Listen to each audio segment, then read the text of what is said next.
Calma, senhores. Calma. É uma pequena surpresa que estive preparando para vós. É do Henrique, o filho do Marquês.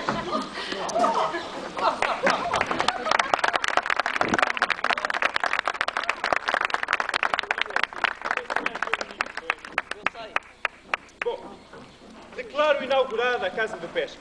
Gostaria também de os convidar a todos